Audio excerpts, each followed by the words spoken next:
स्वागत है आप लोगों का मेरे इस नए वीडियो में। तो आज हम लोग केस रिकॉर्ड्स के बारे में बात करेंगे कि कोई भी केस है तो उसको रिकॉर्ड कैसे करना है, रजिस्टर को मैनेज कैसे करना है। हमें प्रॉपर रिकॉर्ड्स और रजिस्टर की ज़रूरत क्यों है, सबसे पहले ये जानना ज़रूरी है। सबसे पहले तो रिकॉर्ड रखना इसलिए ज़रूरी है ताकि हमें पता चल सके कि हमारे हॉस्पिटल में किस किस तरह के पेशेंट आए, उसको हमने किस तरह से मैनेज किया, ताकि अगर कोई परेशानी हुई हो उनको मैनेज करते समय तो उनको हम लोग सही से जान सकें और आगे के पेशेंट्स को अच्छे से मैनेज कर सकें।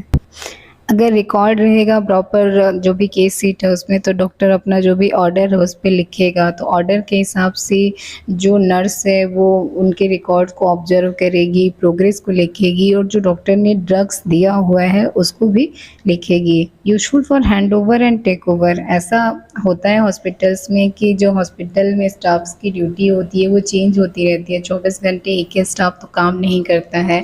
तो अगर रिकॉर्ड प्रॉपर मेंटेन रहेगा, कभी जल्दी जल्दी में कि स्टाफ नहीं भी बता पाया कि इनके साथ क्या हुआ है, क्या नहीं हुआ है, या क्या परेशानी है, या फिर कुछ बताने में इकबट हो गया, तो इसमें भी प्रॉब्लम नहीं आएगी। तो ये हैंडओवर और टेक ओवर में काफ़ी इजी हो जाता है, रिव्यू में आसान हो जाता है। ये तो बताया हमने कि जो भी रिव्यू है पेशेंट का वो मिल जाता है हमें।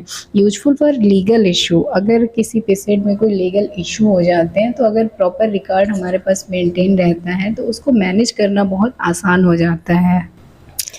क्या क्या रिकॉर्ड्स हमें अपने पास रखना चाहिए? तो एक स्टैंडर्ड हॉस्पिटल में मुझे लगता है कि मैक्सिमम चीज़ें हैं जो होती हैं।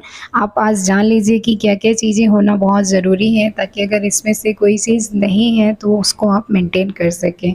केस शीट में पेशेंट का हिस्ट्री और एग्जामिनेशन का पूरा रिकॉर्ड होना चाहिए। पार्टोग्राफ डिलीवरी में जब पेशेंट को लेबर पेन शुरू होता है तो उसको फिल करते हैं, तो ये भरा हुआ होना चाहिए।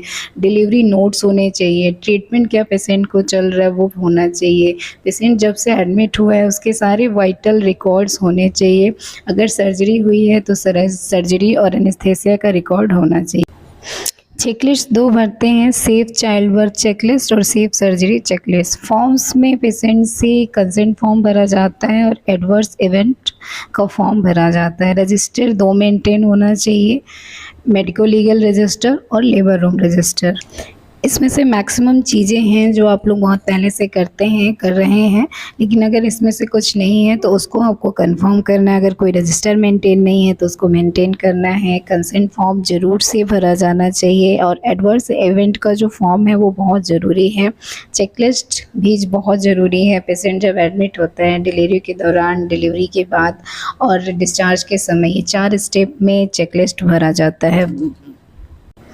ये तो बात हो गई कि लेबर रूम में क्या चीज़ें चाहिए। अब बात होती है मैनेजमेंट रजिस्टर की। तो जो भी हॉस्पिटल के मैनेजर हैं वो इन चीज़ों को सब मेंटेन करके रखेंगे। पहला ऑटोक्लेव रजिस्टर, कि जो भी इंस्ट्रूमेंट आप ऑटोक्लेव करते हो वो डेट के साथ मेंटेन होना चाहिए। ऑटोक्लेव जो ड्रम है उस पर डेट लिखा होना चाहिए और रजिस्टर पे मेंटेन होना चाहिए कि किस डेट पे आपने कौन सा ड्रम ऑटोक्लेव किया हुआ है। एचआर ट्रेनिंग रजिस्टर, जो भी हॉस्पिटल के स्टाफ हैं उनकी टाइम टू टाइम कुछ स्पेशल टॉपिक्स हैं जिन पे ट्रेनिंग होते रहना चाहिए। तो किस टाइम में किस टॉपिक पे ट्रेनिंग लिया गया, किन किन लोगों ने उसे अटेंड किया, इसका एक रजिस्टर बनना चाहिए। सेफ्टी राउंड रजिस्टर, तो सेफ्टी राउंड रजिस्टर में देखना है कि हॉस्पिटल में सब कुछ ठीक है ना, कोई दिक्कत तो नहीं है, जैसे कि कोई नल तो ख़राब नहीं है, कोई इंस्ट्रूमेंट तो नहीं टूटा है, सीढ़ियाँ वगैरह में कोई प्रॉब्लम तो नहीं है, जो भी वार्ड्स वगैरह हैं उसमें सब कुछ ठीक तो है, कहीं किसी की लाइट, पंखा या बिजली ख़राब तो नहीं है। तो हॉस्पिटल के हिसाब से इसको देखना है। ओटी स्वैब रजिस्टर, तो ओटी का स्वैब आप सब लोग देते होंगे तो इसका भी एक रजिस्टर मेंटेन होना चाहिए कि किस डेट पे ओटी का स्वैब गया है। इंडेंट रजिस्टर मीन्स कि किन चीज़ों की हमें हॉस्पिटल में ज़रूरत है, क्या चीज़ की ज़रूरत है, इसका एक रजिस्टर मेंटेन होना चाहिए। स्टॉक रजिस्टर मीन्स कि हॉस्पिटल में कौन कौन सी चीज़ें अभी स्टॉक में अवेलेबल हैं, इनका भी एक रजिस्टर मेंटेन होना चाहिए। अगर आप पहले से कर रहे हैं ये सारी चीज़ें तो अच्छी बात है, लेकिन अगर इनमें से कुछ है जो आप नहीं कर पा रहे हैं तो इसको आपको रजिस्टर बनाना है और मेंटेन करना शुरू कर देना है। मैटरनल और नियोनेटल डेथ, स्टिल बर्थ का भी एक रिकॉर्ड मेंटेन होना चाहिए। अगर किसी की डेथ होती है तो डेथ समरी पेशेंट के अटेंडेंट को देना है। एडवर्स इवेंट रिपोर्ट भी करना है, इसका भी एक रजिस्टर मेंटेन होना चाहिए। इसके साथ ही ये भी रिकॉर्ड होना चाहिए कि आपने उसको मॉनिटर कैसे किया, उसका असेसमेंट कैसे किया।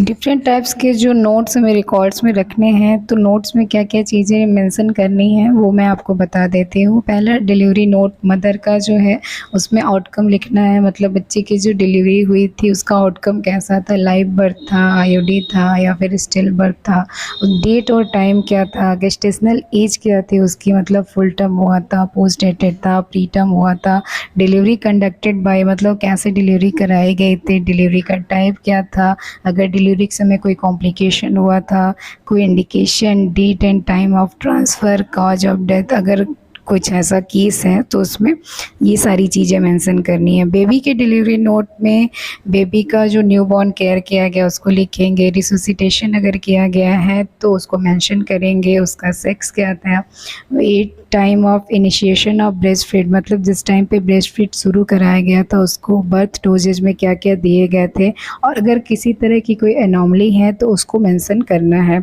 ऑपरेटिव नोट में लिखेंगे कि जो भी पर्सन अटेंड किया है उसका नाम, pre and post operative diagnosis उसका क्या था, प्रोसीजर क्या हुआ, प्रोसीजर में कितना समय लगा, एस्टिमेटेड ब्लड लॉस कितना था, फ्लूइड कितना दिया गया, अगर कोई स्पेसिमेन निकला है तो फिर वो क्या निकला है, और कॉम्प्लिकेशन कुछ हुआ है सर्जरी के समय तो उसको भी मेंशन करना है। पोस्ट ऑपरेटिव नोट्स और ऑर्डर्स में क्या लिखना होता है, मेन हमें वाइटल साइंस, उसका यूरिन आउटपुट, पेन कंट्रोल के लिए क्या दिया गया, आईवी फ्लूइड किस रेट पे दिया गया, कौन सा आईवी फ्लूइड दिया गया, साथ में कौन सी मेडिसिन दी गई और कौन कौन सा लैब इन्वेस्टिगेशन भेजा गया। एनेस्थेसिया नोट, जो आपके एनेस्थेटिक है जिन्होंने एनेस्थेसिया दिया है उनके द्वारा फिल कराया जाता है। अगर वो नहीं फिल कर रहे हैं तो आपके यहाँ एक फॉर्म होना चाहिए, आपको देना है सर को कि सर आप इसको फिल करिए। उसमें एनेस्थेसिया का टाइप, इंडक्शन, एयरवे, इंट्यूबेशन अगर किया गया है तो वो सारी चीज़ें मेंशन करनी है। कौन कौन सी मेडिसिन उनके द्वारा यूज की गई है, अगर किसी ड्रग से कोई एलर्जी हुई है या फिर कोई कॉम्प्लिकेशन हुआ है तो उसको मेंशन करना है। कौन कौन सा आईवी फ्लूइड दिया गया है ये भी उसमें मेंशन करना है। उम्मीद है कि वीडियो आपको समझ में आया होगा जो मैंने समझाने की कोशिश की है। अगर फिर भी कोई प्रॉब्लम आती है तो आप मुझसे कमेंट सेक्शन में पूछ सकते हैं, मैं उसका रिप्लाई ज़रूर करूँगी। अगर वीडियो पसंद आया हो तो इसे लाइक करें। मिलते हैं एक नए वीडियो के साथ। Thank you.